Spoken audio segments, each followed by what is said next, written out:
diving. That's how Spider-Man for PS4 starts. But it's nothing new. Spider-Man started diving in 1962. He dove into our dreams, our imaginations, childhoods, adolescence, and our adulthoods.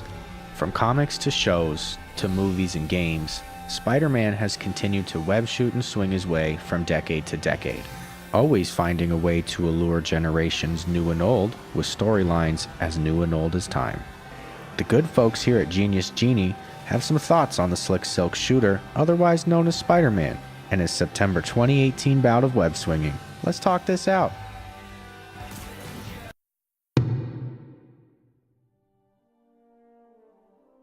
Game just drops you into it. You know, you go fight a handful of dudes with guns, and you gotta bust into Kingpin's facility and take him down. And this is all inside of like the first 20-25 minutes. And it's smart the way it's laid out because it introduces you to major gameplay elements right back to back, but it's seamlessly laced within the story, so it doesn't really feel like that's happening, even though it is. It just feels like you are Spider-Man and this is what's going on in his life. Right. But also the perception is each time you deal with the moment, you think about the previous one and how the current one is topping that. And you start to feel like the rest of the game is going to be this way because this is all I know at this point. This epicness. Right. This epicness that they literally dropped me into. Right. And, you know, at least for me when I was fighting the Kingpin, it's a pretty big deal because he wasn't going down the way all the other people he fought up to that point were. And I kind of knew that was going to happen because I remember watching the 90s cartoon with Kingpin in it. And, you know, I think it was quite a few episodes before I actually saw him get his hands dirty. You know, prior to that, it was just him looking mean and telling people what to do and people being scared of him. But at that point, you know, life hadn't taught me that, you know, when people have that fear of someone, typically it comes for a reason. Exactly. Right. So I'm thinking, why is everybody listening to this dude like this? He's just a scrub in a white suit. And then I saw him fight Spider-Man one episode, and he, man, they're trying not to curse here. I know. I could tell. I'm pretty sure Spider-Man was trying not to curse too when he was catching that beat down. But I was like, oh, okay, I understand why Kingpin is Kingpin now. And why people are scared of him. He doesn't need to get his hands dirty because him getting his hands dirty, he would easily kill anyone outside of someone with superhuman powers. Yeah. And I don't even think he had powers. He was just naturally that strong. He was just naturally strong enough to put your face through a couple of walls if he felt like it. Yeah, in this universe, anything is possible. So someone as strong as him, it's possible for them to just exist in this world. Yeah. In the dimension that they do. So that's what I'm thinking about the whole time. I'm going up each floor in that building, getting closer and closer to Kingpin. Like, dude was strong in 1993. He's probably going to be strong in 2018. He's had a lot of time to lift a lot of weights. So yeah, you fight him, and you know this is before you find out that Kingpin is essentially a glorified brute in the game. Yeah. Actually, maybe he's more like a regular one. Yeah, he is in terms because what you had to wrap him up, right? Right. And then you'd hit triangle, you'd get your head in, right, and you'd move on to your pretty rudimentary dodge attack at the opening, or when the boss tires themselves out. Right. But yeah, I know what you mean where they drop you in and you're scared. You're not Spider-Man. Spider-Man does this every day of his life. Us, we're just regular people turning the game on for the first time, and now we're controlling this dude jumping out a window. We're gonna go fight Fisk, but we gotta beat Fisk, you know? We can't let Fisk beat you on the first battle. And it's intimidating because it feels so flawless and you just move through the game, but it's your first time doing it. And after you get past that point, you take down Kingpin, because Kingpin is supposed to be a pretty big deal in terms of how he relates to the other Spider-Man villains. And this is a guy that, you know, if you're going to take him down, you would expect that to happen later on in the game. But here we are doing it in the first 20 minutes. Yeah, we're not fighting a no-name boss right off the bat. Yeah. We're fighting someone that you've known if you've grown up watching, reading anything Spider-Man related. Right. So after you take him down, you're thinking, what's this next 25 hours going to be like? Yeah, what am I about to get into with this?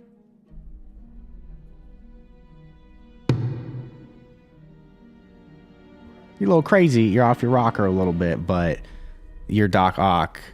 And that's another unexpected gameplay because he just went from, you know, stopping 2 criminal encounters, taking down the Kingpin, learning how to dodge bullets, gunshots, things like that. And then now,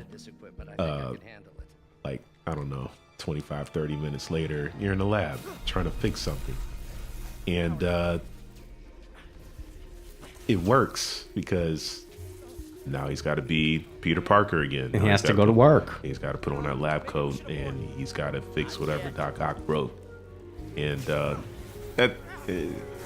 kind of meandering here a bit, but that part kind of rubbed me the wrong way, the Doc Ock thing, because it's like, you know, he's always touted as being, you know, possibly the smartest person Spider-Man has to deal with, if not close to it. And you know, I get that, you know, they're trying to introduce you to different gameplay mechanics by making you take on his experiments and tasks. But at the same time, I'm thinking, man, you can't figure out any of this. Yeah, why am I doing this for Doc Ock? He in the game, he's great at building all this stuff, but almost none of it works. Right. And then I see why that lady stormed in here and talked about cutting your funding. You need me to fix everything. And you're like 20 years my senior. I should be going to you for help. Yeah. But, you know, I'll give that a pass. It's just a funny thing that kind of stood out to me. No, me too, definitely. Because you do have this genius scientist that's eventually going to have arms that he controls with his mind. Right. That get him around. But he can't figure out simple circuitry. Right. Yeah, you were his electrician. Yeah. No wonder he couldn't pay rent.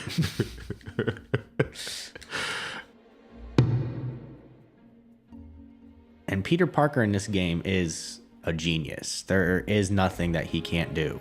From the research stations to what were those where you have to match the picture in the lines? The DNA sequencing. Yeah, he's finding DNA. He's finding like root elements. Molecules and things. Yeah, he's doing really, really intense stuff. Right.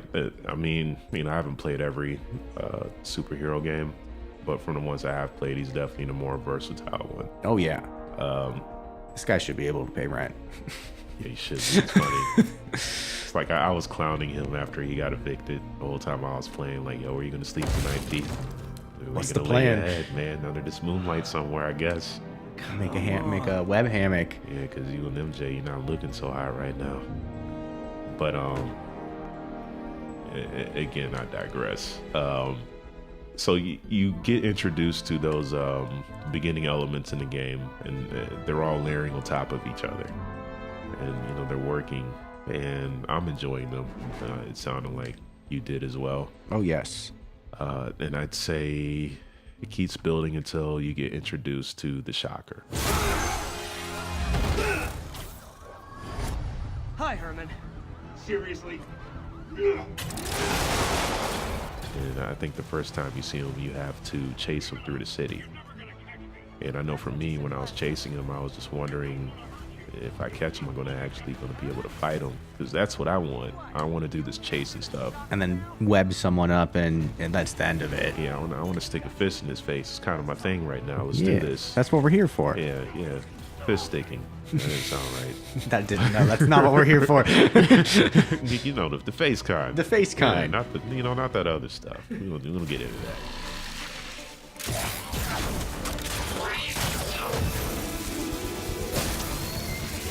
You know what, Herman? You have like zero personality, but your suit is awesome. Can we talk design details? Maybe But later. you catch him, and then I think after that he ends up going to prison, and he escapes. Herman, long time no see. Hey, I'm no lawyer, but I'm pretty sure that's a parole violation.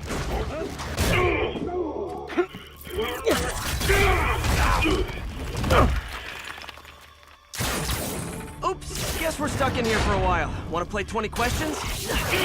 No? How about we thumb wrestle? Okay, face punch it is. And this is when it gets very interesting, because now you're seeing what the landscape looks like in the absence of Kingpin. Because, you know, dealing with the common criminals that want to rob stores and stick people in trunks and stuff like that, that was happening anyway.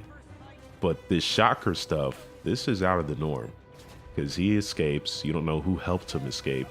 And when you deal with him the second time, you know, you could tell that he's not that he was ever really there, but he's less there. Yeah. He's afraid of something. And you find out that he's been forced into these bank robberies, or was he hired? And I forget which one, but either way, he didn't really seem to be taking it well. Exactly. It wasn't his choice. It didn't feel. And so my interest is peaked. You know, up to then, I'm thinking this is just a fun game. I'm enjoying the ride here. But now it's like, you know, I'm familiar with the Shocker. I know that he's not someone that easily folds, so to speak. So what's affecting him this way? And after that, ironically enough, for me, that's when the game kind of takes a dip in quality. I thought about that for a while after I beat the game. I was trying to figure out, you know, where it went wrong for me. And then I kind of nestled into that space with the Shocker. And I think it was because for a unsuitable amount of time, the game stopped building on top of itself. You know, it just seemed like you were going through the paces and doing the same things, and it kind of became redundant, which games naturally have redundancies to them. You know, I'm not expecting every experience to be unique throughout the game like it had been up to that point. And I do think that from probably from a mental and emotional standpoint, in all games, you need those spaces and points in time where you can kind of reap the rewards of how good you've become at that point in time. So I need to be able to beat these dudes or these things, creatures, what have you, and I need to feel like I'm doing it in a way that I'm absolutely in control of. Exactly. Because I put in a lot of hours to get this good. And then after I've been given an appropriate amount of time, which could vary from person to person, thrust me into the unknown again.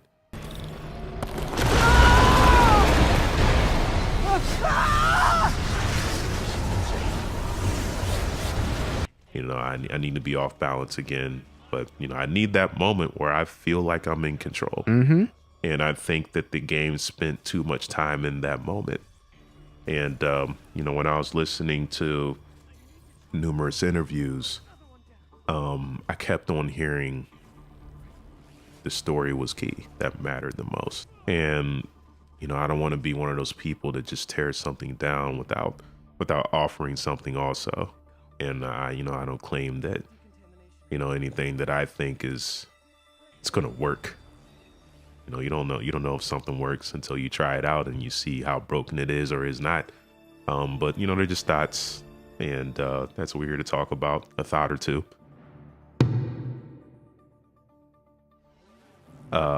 I remember when they were discussing the Sinister Six in one of the videos I was watching with, I believe he was a director. Okay. And they said, I think he said that initially the intent wasn't to pair up the villains the way they did. It just, I think they decided to do it with the Shocker and Vulture.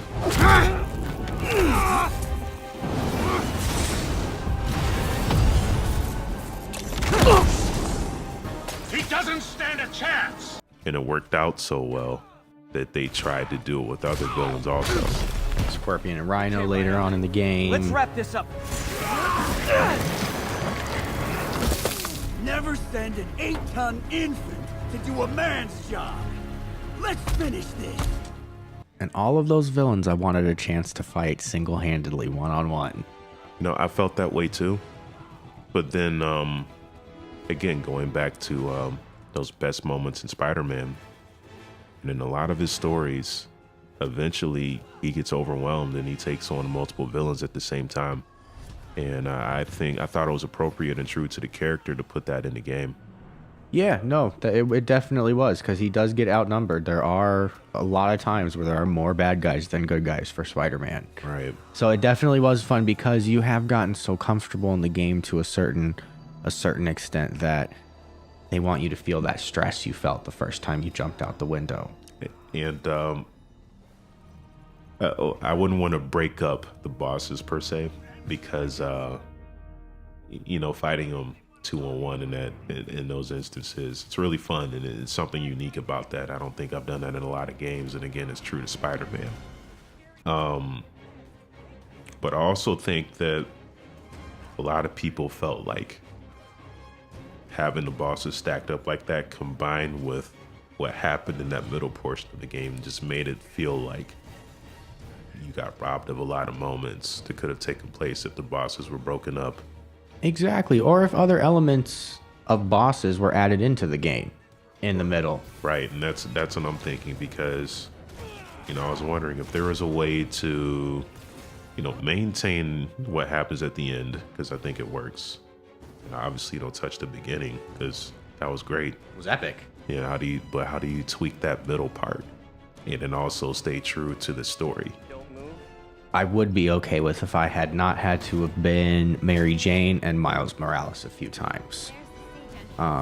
Maybe if I had to be Peter Parker sneaking around. Maybe he didn't have his Spidey suit on him or something of that element. Or he's watching Mary Jane and Miles do whatever they're doing and he's protecting them. The only time I did have fun with Mary Jane is you brought it up when you're in Grand Central Station and you tell Spider-Man which enemy to take out. I don't like this. There's too many of them. Then let's start taking them out. Quietly.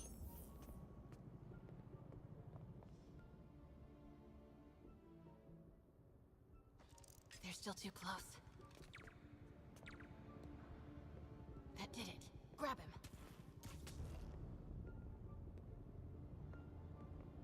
Now. That was the only time I had an element of fun as being Mary Jane or Miles Morales. That put me in a weird place, because this isn't called Spider-Man, Mary Jane, and Miles. No. This is called Spider-Man. Exactly. The PS4. And every mission I did with them, I found myself getting irritated. Even if it was going my way, I just felt like I was just going through the motions to get back to Spider-Man. But then each one of them had a mission that I did that I liked a lot. Okay.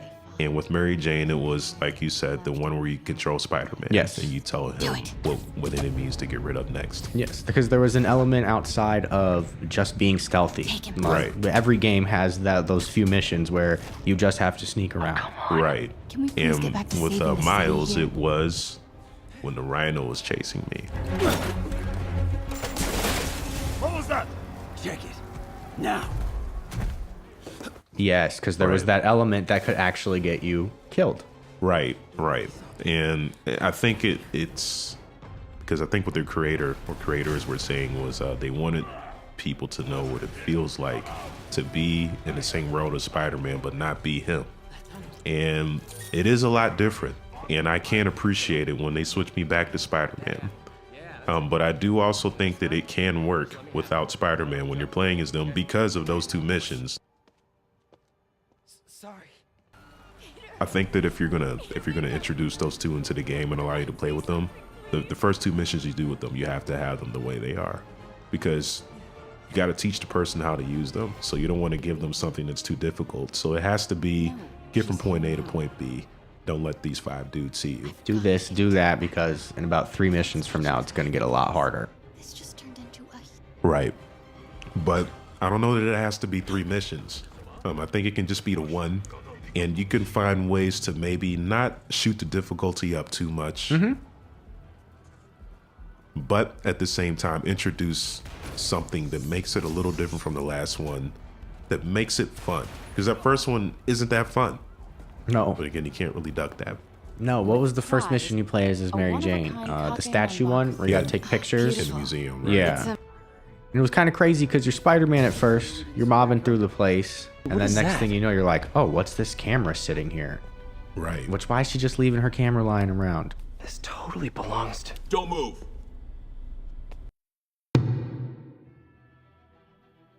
thought of a suggestion, and it helps with the Spider-Man part of it also. Do it. Because again, that middle portion of the game, I think, was lacking in unique elements that, again, would make the game constantly feel as though you're off balance and having a little more fun. And I think that if they injected maybe 2 or 3 villains into the game, and maybe villains that were on the level of Shocker, you can kind of space that out a bit. So you still have moments to work towards that are different from the thing you were doing 5 minutes ago, and it still maintains the integrity of the end of the game. So first character I thought of that could probably achieve that was the Chameleon. Now to return to the base and carry out my most daring plan. I shall make an ally of the Rampok. And so, because no serviceman would dare to interfere with a passerby who seems to be the commanding general, the Chameleon reaches his quarry with ease. Okay. So, and what would be cool if the Chameleon is if, because you know what his powers are, right? No. The Chameleon is I think he's I think he does start out as a Spider-Man villain, if I'm not mistaken. You know, I'm not a historian when it comes to comics, but his main power is just having the ability to impersonate anyone. And depending on which version of the Chameleon you're looking at dictates how he goes about doing that. In some versions, I think he wears like makeup and things like that. Okay. And prosthetics and effects. In other versions, it's more tech-based, so he just has technology that allows him to change the way he looks. And there's another version of him where I think it's just it's something he can do naturally, so he just has the chemical balance or genetics to do so. I don't know if it was something that he was able to do just naturally, like some form of mutation, or if it was something that was artificial and implanted in him in some way. But anyway, I think his main thing is just stealing stuff and maybe ruining a life or two. But being a villain. Yeah, I'm pretty sure, you know, if he wanted to, he can break up a lot of marriages. Oh yeah. Yeah. Well, no, I wasn't there last night. What are you talking about? But the cool thing that can be done with him is it'd be fun if, have you played Heavy Rain? No, I have not. And Heavy Rain is that's a game that's very divisive. Either you hate it or you love it. Okay. Because the argument there is this a game or is it an interactive movie? But in the beginning of the game, and I forget the guy's name, but you know, he has 2 sons and a wife, and you end up going to a mall. I think it's some kid's birthday, one of his son's birthdays or something like that. But anyway, one of his sons, he's walking through this crowd. He has this red balloon. I think he does. It's been a while. I could be breaking this game a lot right now, so I'm going off something I did years ago. But he has this red balloon. He's walking through this crowd, and you lose him. This mall is packed the way they used to be like 20 years ago on a Saturday, and you got to find him. And while you're walking through the crowd, you know, you're pressing some command X square or something to shout the son's name. And at one point you see the balloon, and then you find the kid, but it's not your kid, it's some other kid. And you're like, oh no, this is not my kid. I got to get away from this kid before I'm dealing with something else that I don't want to be a part of. And it's really tense because you're you don't know that you're not going to get this kid. Spoiler alert. So while you're playing, you're thinking, I gotta find my kid. Like, I don't even have a kid. And I'm like, I lost my kid. Where's my kid at? Oh man, I'd be a terrible parent. But it'd be cool if they had something like that in the game with the Chameleon, where it's some kind of crowded place. You gotta track them down. And it'd be fun if they maybe enrolled some of the elements from GTA 5, where you can switch from you know, Trevor to Michael to Franklin. If you can do that, you can just on the fly switch from Mary Jane to Miles, and you're both trying to find him in this crowded place, and you're having trouble. Because what that would do, I think, is it wouldn't create an entirely new level of difficulty. It's gonna plus what you did previously, but not too much. But what it does is it twists it in a way that makes it different. So it's like, how are you going to work this tweak? You know, how are you going to get out of this? That would be fun. And it would also, it would give them a boss fight because they didn't really have any boss fights, but it would be something that could happen in a realistic way.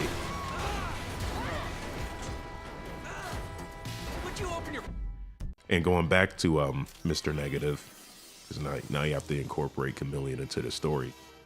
To me, it was always kind of weird that he just had the shocker robbing these banks. You know, I feel like it'd be better for him if he had 2 or 3 people going about this. And it'd be cool if he had the Chameleon doing that, because the way he goes about robbing a bank is going to be completely different from what the Shocker does. Usually pick up strange women. Funny, but not too smart.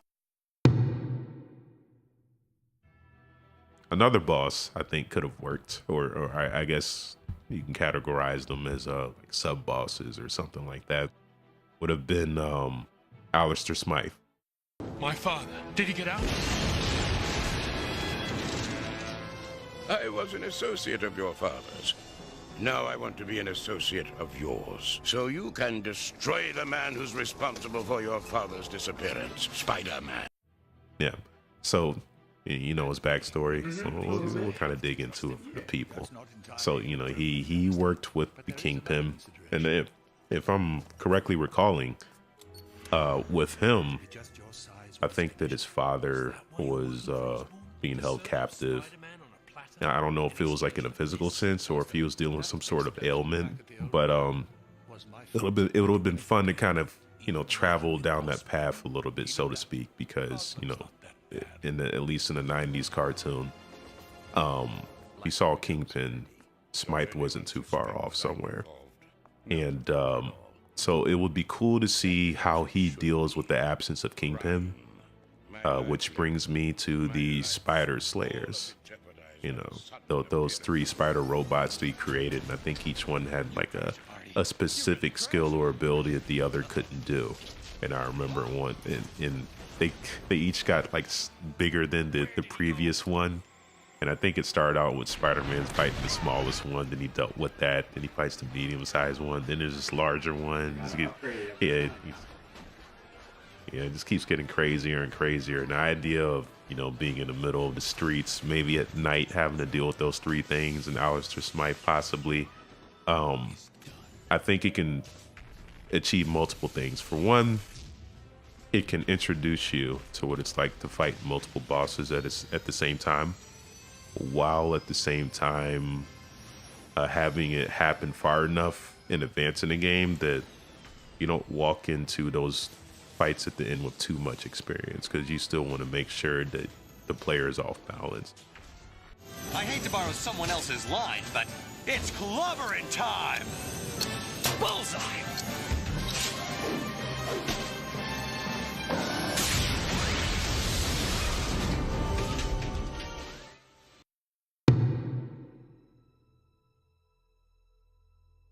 I think another villain that could have worked, and again, in a way that could also service the story as well as the gameplay, would be the Prowler. Okay. And I say that because he has a connection to Miles Morales. I think he's his uncle, if I'm not mistaken. And the interesting thing there is that I know he wasn't the greatest guy. He used to rob people and stuff like that. And hence being a villain. Right. Most of them don't have the most pleasant upbringings or backstories that lead them into villainy? Villainry? Yeah, I'll take both. But yeah, with the Prowler, what would be cool is if, because I think from a story standpoint, you can show people things and you don't have to explain them immediately. You don't even have to explain them in that game. It can just be, it's kind of like real life. Sometimes you just go out into the world and you see something weird. It doesn't make sense to you, and it's never going to. You just keep going. But it'd be cool if they had that element in the game with the Prowler, where you see him just doing something. Maybe you find out about it, you investigate, or you just happen to come across it, and you don't know why. And I'll nail that down a little bit. So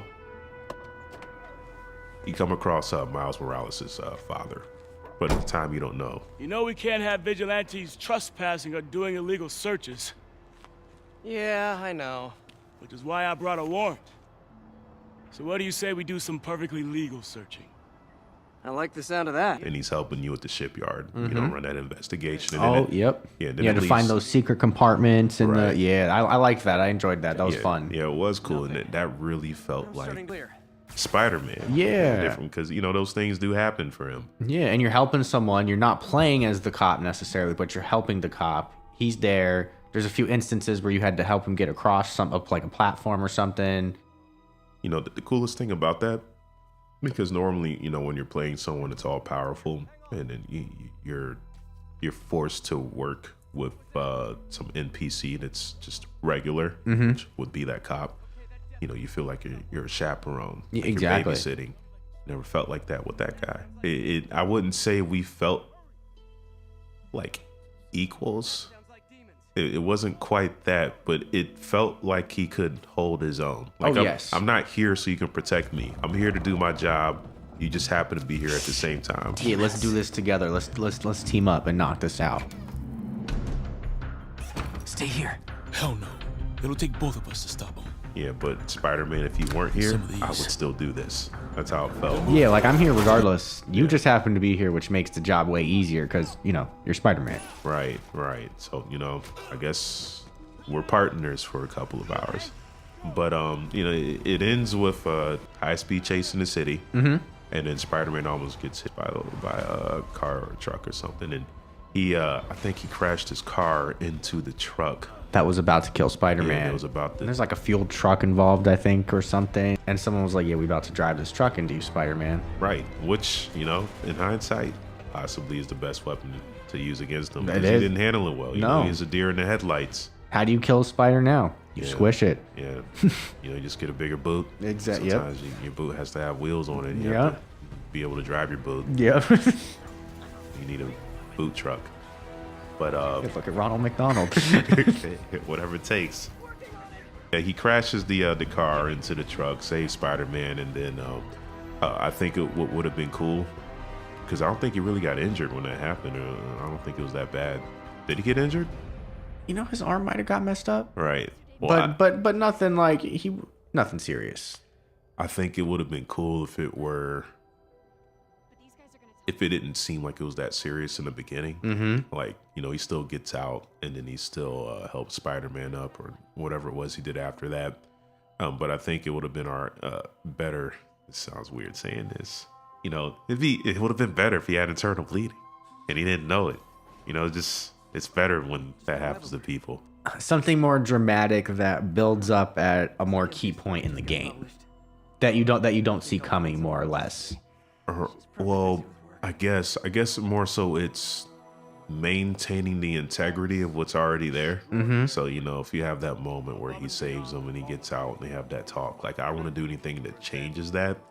And then, you know, you have that moment where he gets the reward at City Hall and then he gets killed. I don't want to change that either. I just want to kind of plant something in the middle, but keep the thing that happens before and after it intact. So it would have been cool if, you know, after the fact, you know, he finds out that his injuries are a little more severe than he thought. And maybe not life-threatening, but life-concerning. Or being concerned for his life. And his brother, the Prowler, finds out. And maybe, you know, he's trying to break into like clinics or pharmacies or other hospitals to try to, you know, kind of piece together something that will make his brother feel a little better, a little quicker. Yeah. And, you know, maybe Spider-Man comes across this. And doesn't realize what Prowler's mission really is all about, just sees another bad guy in his city doing wrong. Yeah, bad guy doing bad stuff. Exactly. Hey, you get it. And you got a little side story. You meet him up at a few pharmacies. Maybe he's at the hospital. You know, you're catching him prowling. Yeah, because, you know, he's trying to put together a cocktail for his brother. Exactly. Like, what are you doing, man? You can't do that, exactly. Man. What's wrong with you? Gotta put you down. I gotta put you down. But, you know, I would equate that to, you know, how you deal with the Taskmaster, where you don't have to do it, but if you do it, it's fun. Yeah. And again, it doesn't affect the overall story, and it gets you closer to the end of the game, and it breaks up the monotony. Exactly, because that's what you don't want to get caught in, is the monotonous rotation of the same thing.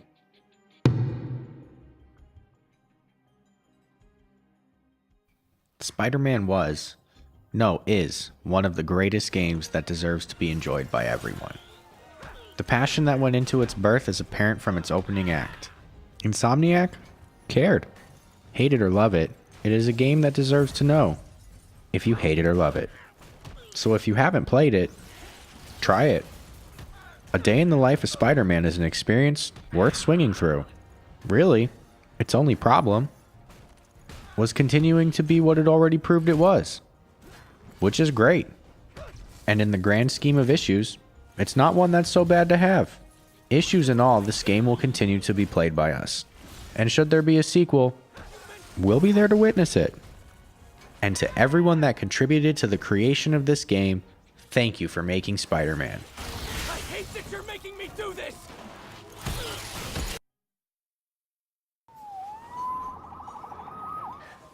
Saved by the siren. Talk to you later. Go.